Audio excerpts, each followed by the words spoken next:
Halos 3 bilyong tibok. Every time na nag-a-attend tayo ng kasal, bakit po kaya nakaka-nervyos talaga?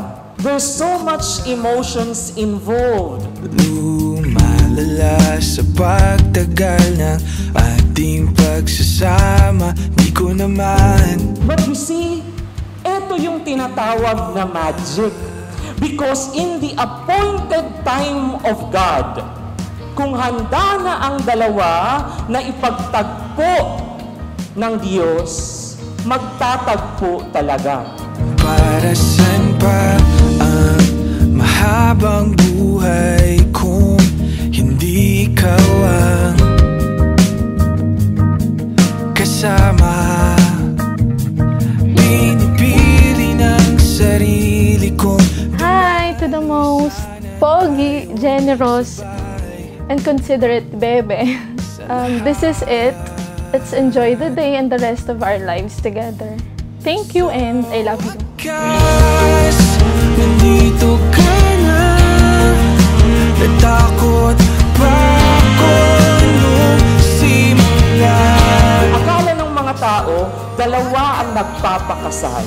Hindi po dalawa ang nagpapakasal sa simbahang Katoliko. Sa pananampalatayang Katoliko, ang nagpapakasal po ay 3. Ang lalaki, ang babae, at ang Diyos. Paru-paro, wag ka munang humayo. Sigura'y di sanay na wala ka. Ang pag-ibig ay desisyon. Ibig sabihin, dahil desisyon siya, araw-araw kayong magdidesisyon na mamahalin ang isa't isa. Sa wakas, nandito ka na, natakot pa ako nung simula. Hindi, salamat kasi papakasalan mo ako at salamat kasi sinagot mo ako from the start. And lagi kong sinasabi sa iyo na hindi natin goal maging mayaman na sobra. Ang goal lang natin is maging consistent and stable sa mga kailangan natin and experience natin yung mga bagay-bagay na hindi pa natin experience. Sabay tayo and good luck sa ating dalawa. Excited na ako makasama ka. I love you.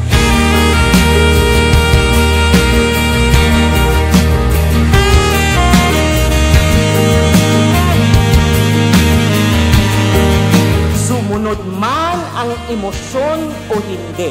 Dahil ang Diyos nagmamahal sa atin, hindi nakabase sa emosyon, kundi sa kanyang desisyon.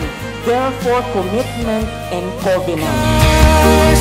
Nandito ka na, natakot pa ako nung. Nawa, dahil sa pag-honor sa covenant na ito, tunay na mababasbasan kayo ng overflowing blessing ng Panginoon.